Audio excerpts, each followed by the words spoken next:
Once the tripods start to move, no more news comes out of that area. No need to stop me, you have heard this one before. Aliens invade Earth, this time in a film from a master of cinema, retelling one of the oldest science fiction classics for a new century and a new millennium. Which apparently means it has to star Tom Cruise. It's a Tom Cruise movie! I never heard that before! War of the Worlds.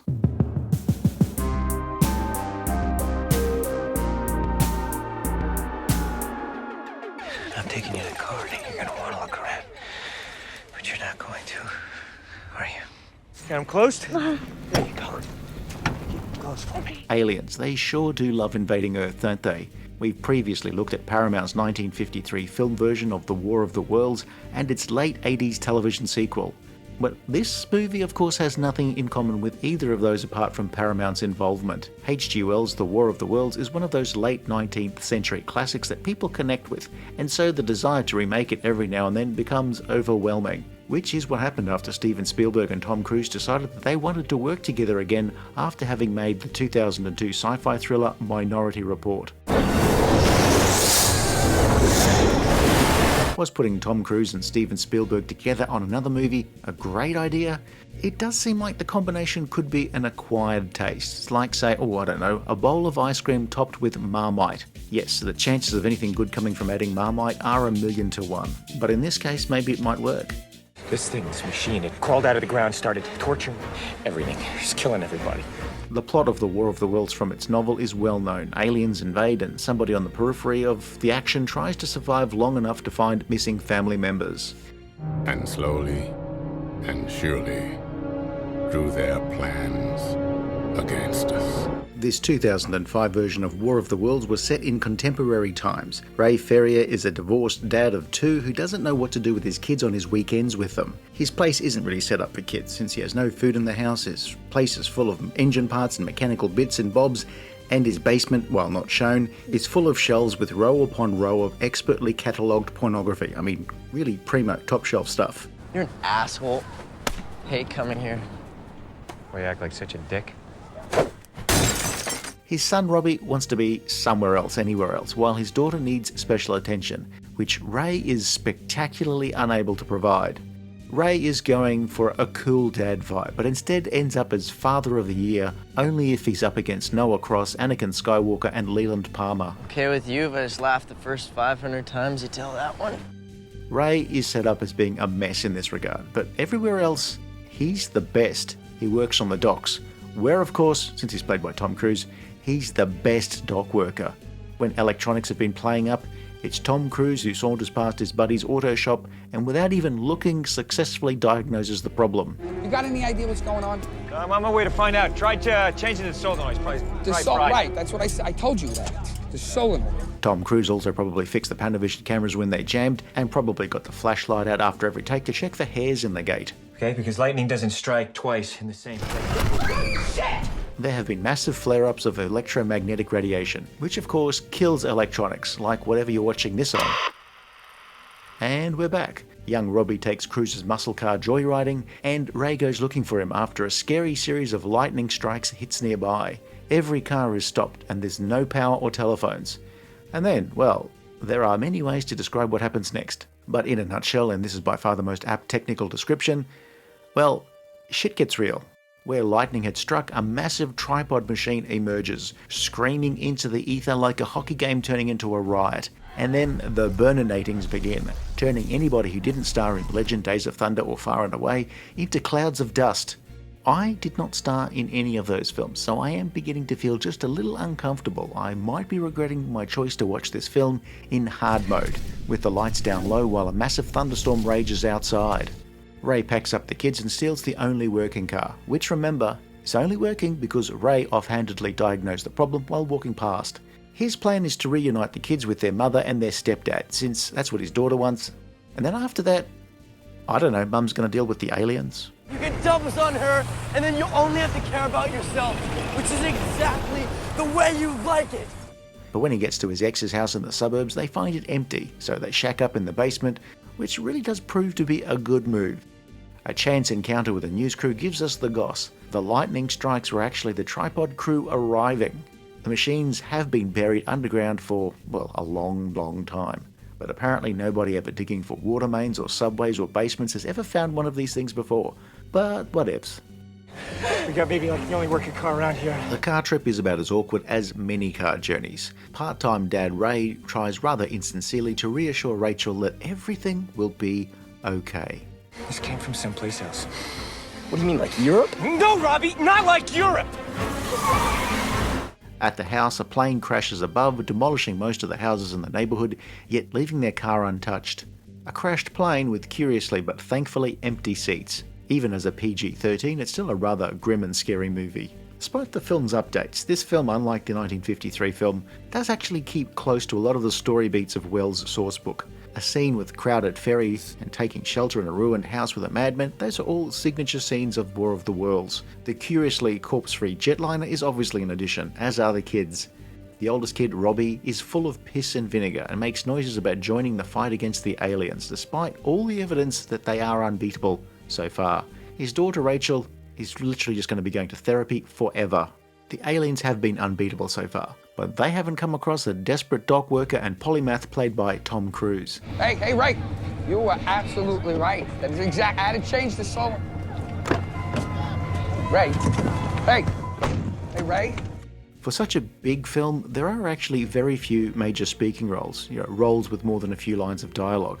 That is until they shelter in the ruined house, where Ray and Rachel quickly work out that their companion's source code has more than a few mismatched braces. Tim Robbins plays an unhinged former ambulance driver, Ogilvy, who thinks he's going to take on the aliens by himself. They hide from an alien probe and alien creatures sneaking out of their machine for a crafty space vape. But then Ogilvy loses his shit. And Ray has to deal with Ogilvy by activating Tom Cruisitude, that moment where Cruise does something horrible but expedient without flinching. It's a Tom Cruise movie! The aliens seem to be collecting anybody that they don't burn for food. So maybe the aliens' dining preferences are split evenly between rare and very well done. Rachel and Ray find themselves in a cage underneath a war machine, and well, Ray gets swallowed up. Everybody down! So once again, Ray is the only person shown to have successfully taken out a war machine.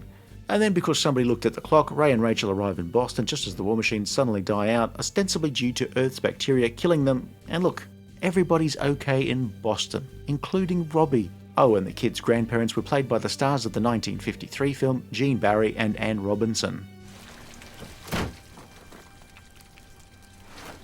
War of the Worlds is a pretty solid film. That's perhaps in the middle of the pack for a Steven Spielberg movie. I mean, with his filmography, a middle-of-the-pack Spielberg film is still way above the majority of filmmakers. War of the Worlds is exciting, has some creepy moments, some scary moments, a lot of thrills and spills. What exactly is your plan, Ray? I know what I'm gonna do. How about you? Though, boy, do you wish Cruise had activated Tom Cruisitude just a few minutes earlier with Tim Robbins' character. On balance, it's a pretty decent update of a classic that was very successful on release, popular with those who grew up with it, but perhaps in general has become a film that doesn't really imprint upon you, almost like you had to be there sort of thing. It's not a film that has found a long life thanks to sequels or memes, which is a shame because I really quite like it when I do watch it, but later on I don't always remember how much I liked it. Tim Robbins' character, based on similar characters in the novel, does outstay his welcome just a tad. Like that Easter egg hunt where cousin duplicitous Daniel cheated by bringing a metal detector.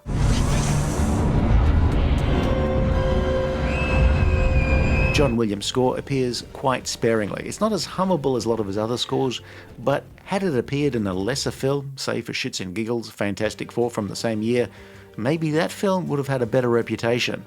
Perhaps not. It's 2005, which means computer graphics. For the most part, it's held up quite well.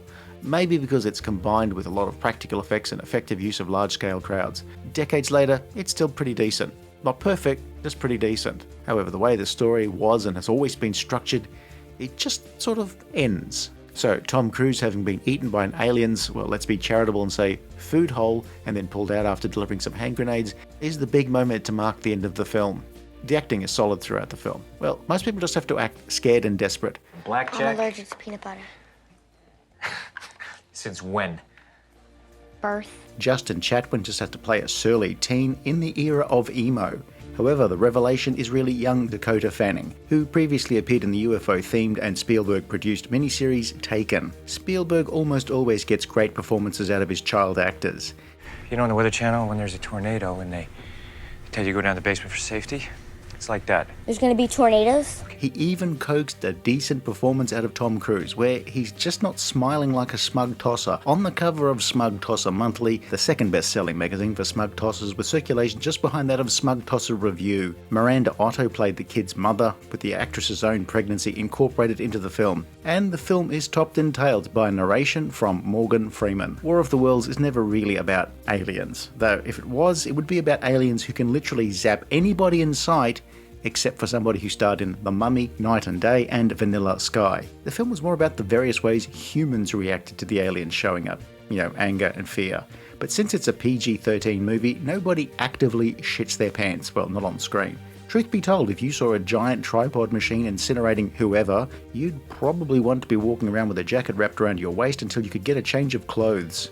The happy ending, where the kid's mum had hid out in a part of Boston that seemed untouched by the carnage, and where Robbie had also somehow survived, does kind of dilute the power of the film somewhat. The rest of Boston seems to have been hit really hard, so could somebody do a welfare check on the 55 bars that all claim to be the real Cheers?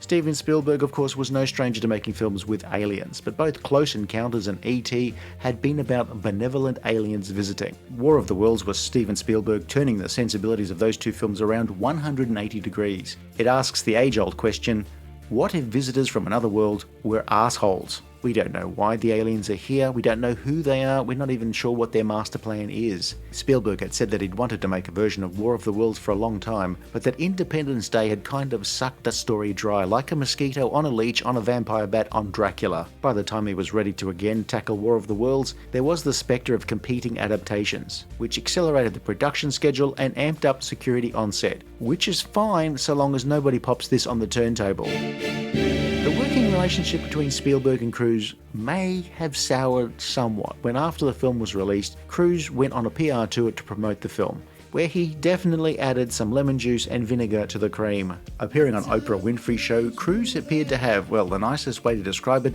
is some form of nutball psychotic episode where he bounced around on the set like a coked up Q-Bert.